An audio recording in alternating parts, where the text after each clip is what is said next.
Bisnis jual beli ponsel black market alias ponsel ilegal sudah menjadi rahasia umum. Akibatnya, bisnis ini menyebabkan kerugian negara hingga triliunan rupiah. Seperti apa usaha pemerintah melawan mafia ponsel ilegal? Selengkapnya akan saya paparkan dalam bisnis ponsel ilegal dijegal. Kita langsung lihat slide yang pertama.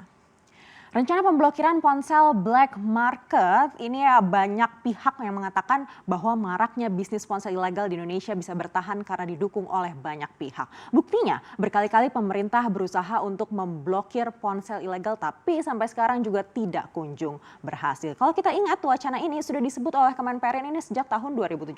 Baru kemudian sempat tercetus untuk dilaksanakan di 17 Agustus tahun lalu. Namun gagal dan tidak terdengar kabarnya dan baru kembali bergaung di 18 April 2020. Di tanggal tersebut kemudian diberlakukan aturan IMEI atau International Mobile Equipment Identity. Jadi IMEI ini merupakan identitas internasional yang dikeluarkan oleh Global System for Mobile Association alias GSMA yang berupa 15 digit nomor desimal untuk diperlukan supaya bisa mengidentifikasi perangkat telekomunikasi agar bisa tersambung ke jaringan. Nah, aturan itu membuat ponsel yang belum aktif hingga 18 April 2020 ini tidak akan bisa digunakan. Namun yang sudah aktif masih bisa digunakan. Namun kemudian aturan ini dianggap belum optimal karena belum adanya alat validasi nomor IMEI yang disebut bisa memberangus ponsel ilegal. Lalu kemudian dikatakan di tanggal 24 Agustus alatnya sudah siap. Namun hingga hari ini juga belum ada yang berubah. Kemudian disebutlah lagi tanggal 31 Agustus 2020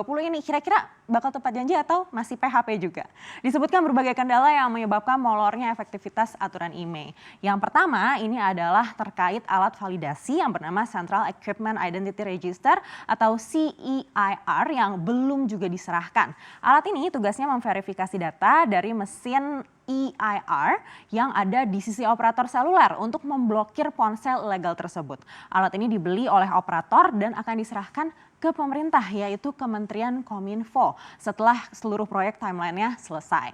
Nah, lalu yang kedua ini masalah klasik ya yaitu administrasi. Kalau menurut ATSI alias Asosiasi Penyelenggara Telekomunikasi Seluruh Indonesia ada beberapa proses yang perlu dilakukan oleh operator seluler dan juga pengelola CEIR. Ini sebabnya masih dibutuhkan beberapa hari lagi dari waktu yang dijadwalkan 24 Agustus lalu.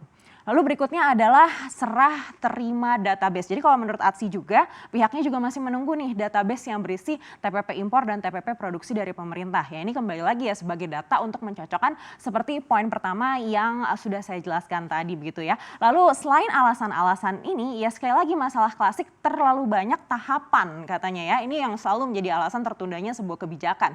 Tapi sebenarnya apakah hanya ini? Oknum pendukung bisnis ilegal ini juga tentu memiliki andil yang besar, bukan hanya satu atau dua orang ya, tapi sudah berbentuk sindikat yang melindungi bisnis besar ini. Sebesar apa sih memang nilainya sampai bisa menjadi gurita bisnis begitu ya? Kita akan cek slide berikutnya.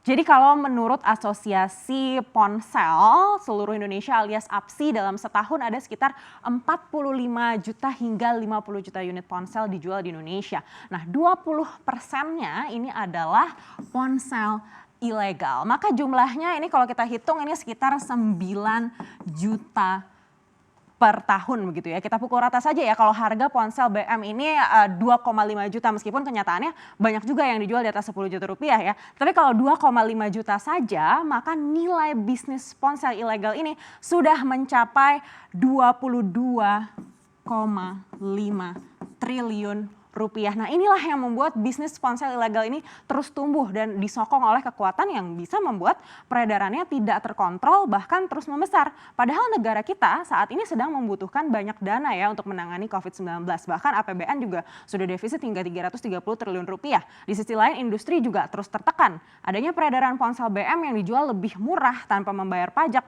membuat industri ponsel dalam negeri akhirnya semakin terpojok. Nah lalu berapa kerugian negara? Kerugian negara ya jelas dari potensi pemasukan pajak begitu ya, karena ponsel BM itu kan tidak bayar pajak. Ada dua jenis, yang pertama adalah pajak penghasilan dan juga pajak pertambahan nilai. Sebut saja masing-masing ini 10 dan 5%. Ini sudah 2,8 triliun rupiah per tahunnya. 2,8 triliun rupiah untuk negara di tengah pandemi seperti ini sangat berarti. Bisa membantu menyokong masyarakat yang membutuhkan di tengah likuiditas yang semakin menipis. Lalu seperti apa sih rencana penerapan aturan IMEI ini secara teknis? Kita akan cek slide berikutnya.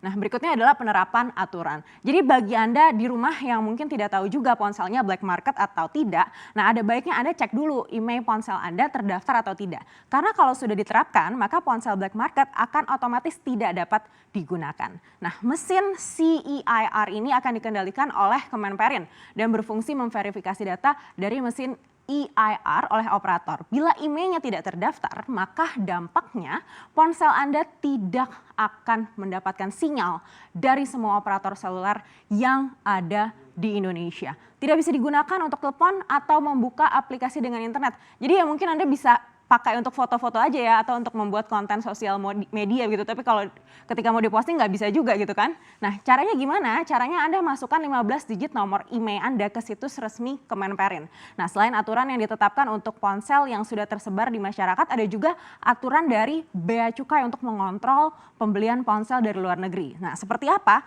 Rincinya ini masih terus digodok oleh pemerintah begitu ya. Tidak tanggung-tanggung ada 3 kementerian yang bekerja sama untuk menjegal bisnis ponsel ilegal ini. Siapa saja? Kita akan cek slide berikutnya. Berikutnya adalah kementerian yang terkait pemblokiran. Jadi ada 3 kementerian yang bekerja sama terkait pemblokiran ini ya. Yang pertama itu adalah Kementerian Perindustrian dan Kementerian Perdagangan. Lalu yang ketiga adalah Kementerian Komunikasi dan Informasi.